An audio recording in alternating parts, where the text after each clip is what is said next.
Hello guys, my name is Anna and I'm a Ukrainian. I have decided I will vlog daily from my country Ukraine and the start of this awful war with Russia. And in my daily videos, I try to update you on the important real-life situations in my country Ukraine, and of course I'm always glad to answer your questions and to clarify some facts from our history, culture, background or whatever interests you. And today I want to update you on the situation with our power outages and perhaps I have always wanted to have a vlog where a person does something, and I will show you my plans for this evening. And they are not going to be super romantic as you might have think, but I will perhaps have my dinner with the candles. It's supposed to be simple and nice, but you see I've got lots of smoke and all of that. But anyway, my region is fine and we have enough electricity, but in the general system of electricity in Ukraine we lack approximately 40% of the power. That's why our government, our mayors and clever influencers ask to cut down the usage of electricity, and that is the smallest thing that all of us can do. Plus, candles are always a plus. Let me know, do you like scented candles? Because I do. By the way, there are lots of good Ukrainian producers, but this one is an Italian with a bergamot or something like that smell. So, you know that Russian orcs destroyed much of our infrastructure, electrical power stations, various stations used for warming the water, and in many regions there are serious problems with the electric supply. So we were asked to cut down the usage of electricity, and there are various advice for those who use it for their businesses and for everyday home consumption. And also there are hours when we are asked not to use washing machines, I don't know, microwave ovens and other electric appliances that consume much electric power. Also, we are asked not to turn on the lights if it's possible.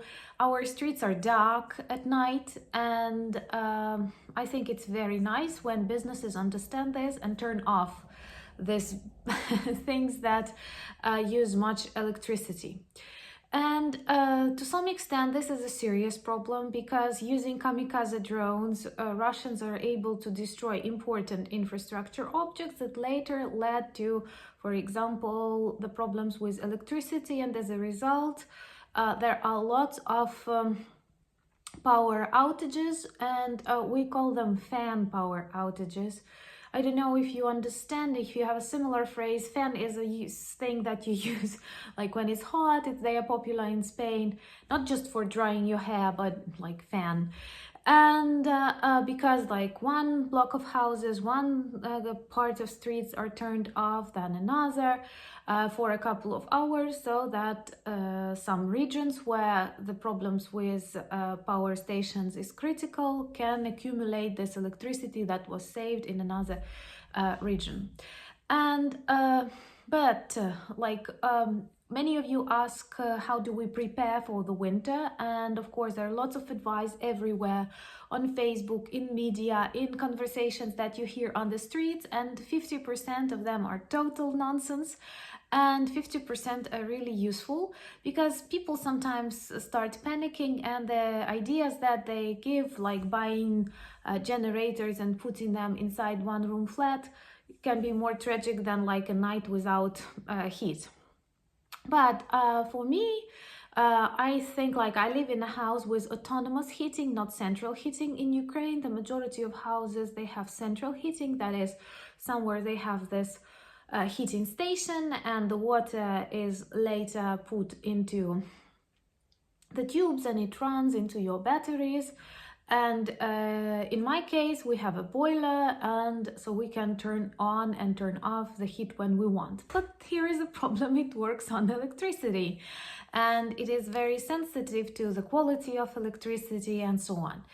Many people also bought various electric heaters, feeling that we won't have gas, Russia will cut down the gas, so we will use electricity. And you know that Ukraine is a huge electricity exporter, and our electricity power is important for Europe. That's why, by the way, these attacks on our electro stations I also consider as attacks on the European Union, because many of the EU countries use Ukrainian electricity.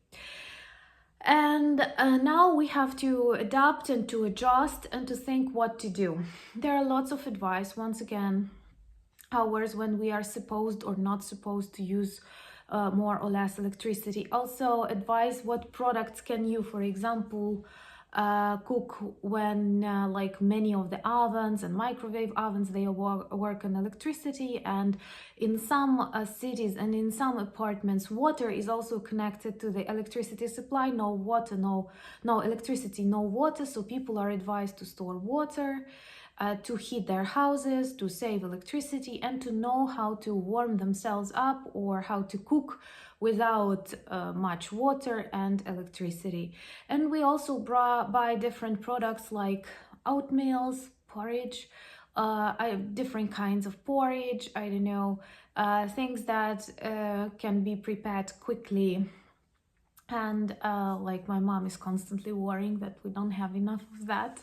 She doesn't like eating things like that, but she likes to worry for the things like that. And this is what we have to go through. But I'm once again very grateful for the fact that I live in the region where we have electricity, where we have internet, and I have this possibility to address you.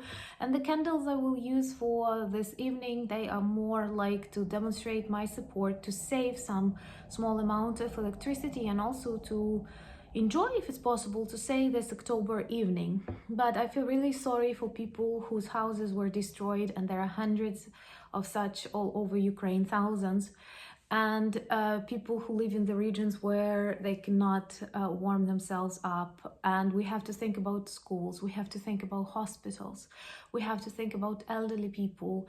And there are lots of rules that we have all over internet that tell us what to do when we have this blackouts. To check the elevators if there are people inside, to ask the elderly neighbors if they need any help, to check if any appliances are working, and it's better to turn them off, because like when the electricity is back they can have some problems, you know, with this voltages, or how do you call that. Also to learn how to warm yourselves up. Do not rely only on electric heaters and gas heaters, and it's really difficult for people who live in the cities. And many other things that we have to think about because of this orcs. So this war has lots of other things, and for example, bomb shelters, they are really cold. These are cellars, and when you have to spend 2 hours or 3 hours, you can catch a cold, or people who have problems, various health problems, can have these problems reactivated. So they are spoiling our life really seriously, but at the same time we understand this is the final weeks or months of Putin's regime, and we will win this war, and we have to be strong.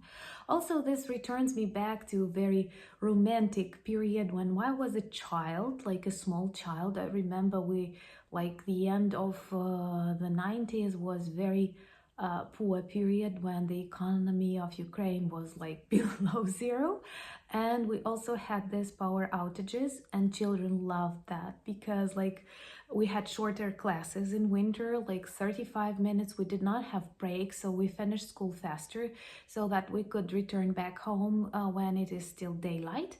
But when you did not manage to finish your homework, you had an excuse. The power was off, and families ate dinners with candles, and it was like 4 or 5 hours without electricity. Once again, I don't know why, but in the evenings.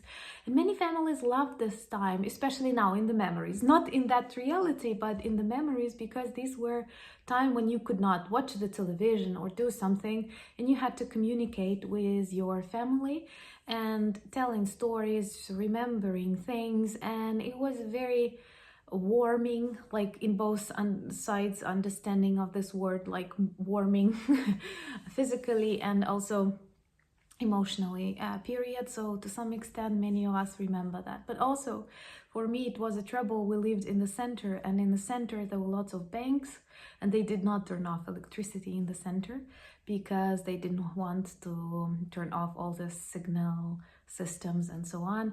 So I was feeling like I'm super cool at school, but I also had to do my homework. It was very rarely that we didn't have light, but many of my classmates, many of like people I knew and my friends went through this period. So that's just the same thing that we do right now, but Ukrainians are very united, and we are sure we will win this war, and like to save electricity is something we are ready to do. So if something really bad happens and orcs provoke Europe or the rest of the world, just like be ready to get some candles and enjoy some evenings, because I don't think it will take long, and we will definitely win and return back to normal, and maybe we will be able to recollect these moments once with some warm emotions in our hearts. Thank you for watching. Thank you for support that you demonstrate to my country. If you like this video, like and subscribe to a channel, because I believe people need to know more about Ukraine and our situation right now as we are winning this war. Thank you for buying me coffee. I will drink some during this candle evening. Thank you for becoming my patrons. Slava Ukraini!